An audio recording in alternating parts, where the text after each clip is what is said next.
රට තුළ කිසිදු ආකාරයක ඉන්ධන හිඟයක් ඇති නොවන බවට සහතික වන බව ඛනිජ තෙල් නීතිගත සංස්ථාව පවසයි.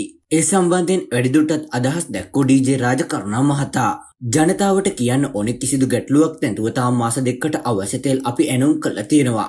ඒ ඇනුම් සහතික වෙලා තිබෙනවා. මේ රටේ කිසිම හේතුවක් නිසා තව මාස දෙකක් වෙනතුරු කිසිදු තෙල් හිඟයක් ඇති වෙන්නේ නැහැ.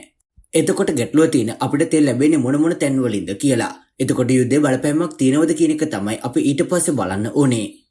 පවතින තත්ත්වය හමුවේ නීති විරෝධී ලෙස ඉන්ධන සංචිත රැස් කරන පුද්ගලයන්ට එරෙහිව නීතිමය ක්‍රියාමාර්ග ගන්නා බවද ඩී.ජේ. රාජකරුණා මහතා වැඩිදුරටත් සඳහන් කර සිටියා.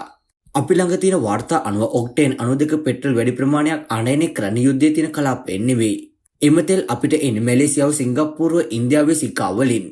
එකම එකක් තිබුණ ඕමාන් වලින් ආනයනය කරා. ඒකත් හෝම සමුද්‍ර සන්ධිය වසත් දැමීමත් අපිට ගැටලුවක් වෙන්නේ නැහැ. අපි ඒක සැපයුම් කරුවන්ට කතා කරලා ඒක සම්පූර්ණ තහවුරු කරන්න ඉන්නේ. ඩීසල් ගත්ත සම්පූර්ණ එහෙම යුද්ධමය කලාපයෙන් නෙමෙයි අපි අවසන් නිමයුම් හැටියට අපිට ලැබෙන්නේ. ඒ නිසා රට තුළ කිසිදු ආකාරයක ඉන්ධන හිඟයක් ඇති වෙන්නේ නැහැ. ඒ නිසා අනිසි ලෙස ඉන්ධන රැස් කිරීමෙන් වළකින ලෙස ජනතාවගෙන් ඉල්ලා සිටිනවා.